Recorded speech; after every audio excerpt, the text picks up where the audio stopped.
नमस्कार मंडळी, आज रेसिपीला सुट्टी, कारण आज मी तुमच्यासोबत माझा एक छोटासा मिनी ब्लॉग शेअर करते। आज मी गेलो होतो राजीव गांधी प्राणी संग्रहालय व वन्यजीवन संशोधन केंद्र कात्रज पुणे येथे। पुण्यामध्ये या ठिकाणी खूप जास्त गर्दी जमलेली असते, कारण हे ठिकाण खूप फेमस आहे।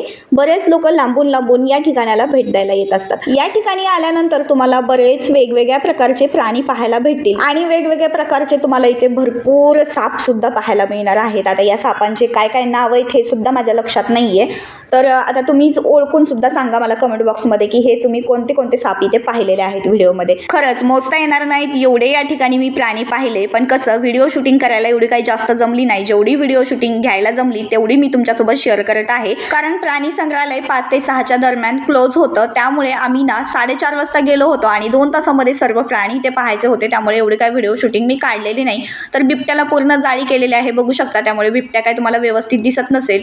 त्यानंतर सिंहाकडे आलो तर सिंह मस्त झाडाखाली बसलेला होता, तो सुद्धा काय उठलेला नव्हता बघा, त्याचं पण अर्धच शूटिंग झालं। त्यानंतर हस्वल पाहिलं, हस्वल मस्त दिसलं थोडंसं।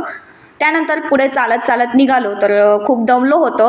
त्यानंतर एक गाडी दिसली तर म्हटलं चला ना मला गाडीमध्ये बसवा, खूप दमलेले आहे आणि पाय पण खूप दुखत होते माझे।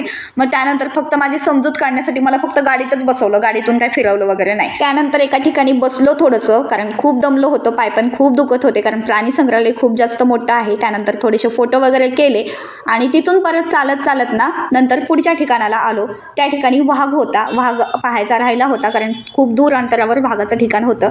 त्यानंतर मी व्हिडिओमध्ये या म्हटलं तरी पण काय आलेले नाहीत, मग मी माझ्या एकटीचाच वाघासोबत मस्त व्हिडिओ शूटिंग केला। माझी खूप इच्छा होती की सर्व प्राण्यांचे व्हिडिओ शूटिंग करून तुमच्यासोबत मोठा ब्लॉग मी शेअर करणार होते, पण जायलाच एवढा टाइम झाला होता आणि प्राणी संग्रहालयाची बंद व्हायची वेळ 6ची होती, तर लवकर आम्हाला जायचं होतं, कारण प्राणी संग्रहालय बंद होणार होतं। त्यामुळे जेवढी होईल तेवढी वाघाची सुद्धा शूटिंग केली। एवढ्या मोठमोठ्यानं तो डरकाळ्या पडत होता, आम्हाला भीती वाटत होती। संपूर्ण प्राणी संग्रहालय पाहून झाल्यानंतर घरी आलो, घरी मस्त मच्छीचा बेत केला होता। धन्यवाद।